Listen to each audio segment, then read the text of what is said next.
பூரி ஜெகநாதர் கோவில்ல நம்ம பார்க்குற மிகப்பெரிய அதிசயம் என்ன அப்டின்னா, ரத உற்சவத்துல மூலவர் விக்கிரகங்கள தான் ஏல பண்ணுவா. நம்ம மீதி கோவில்லலாம் உற்சவ மூர்த்திகள் தான் ரதத்திலயும் சரி, அதாவது தேரிலும் சரி, வாகனங்களையும் ஏல பண்றத பார்க்குறோம். ஆனா இங்க வித்தியாசம். இந்த மூலவர் விக்கிரகங்கள் ஸ்ரீ ஜெகநாதரும், ஸ்ரீ பலராமரும், ஸ்ரீ சுபத்ரா தேவியும் மரத்தால பண்ணப்பட்டவா. அதனால அவ ரொம்ப ஹெவியா இருப்பா. அந்த மூலஸ்தானத்திலேருந்து ஏல பண்றதே ஒரு பெரிய வேல. அதுக்குன்னே ஒரு குரூப் ஆஃப் பீப்பிள் அவா தான் பண்ணுவாளாம். அவ இந்த கைங்கரியத்த பண்றதுக்காகவே அவ வெல் ட்ரெயின்டு. அதனால அந்த ஒரு பர்ட்டிகுலர் குரூப் தான் இத பண்ணின்னு இருக்கா. அதுவும் மூல சன்னதில நம்ப வெளியில வரும்போது அவ 22 படி இறங்கி வரணும்.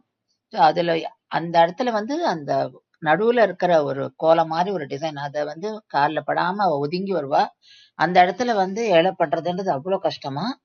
ஆனா இவ ட்ரெயின்டுனால அழகா அத பெருமாள ஏல பண்ணிட்டு ரதத்துல ஏத்துறா. இதுவே ஒரு பெரிய ப்ராசஸ் இந்த கோவில்ல. இந்த டெய்டீஸ் 12 வருஷத்துலேருந்து 19 வருஷத்துக்கு ஒரு தடவ மாத்துவாளாம். ஸோ அந்த மாத்துற அந்த ரிச்சுவலுக்கு பேரே நபகலேபரா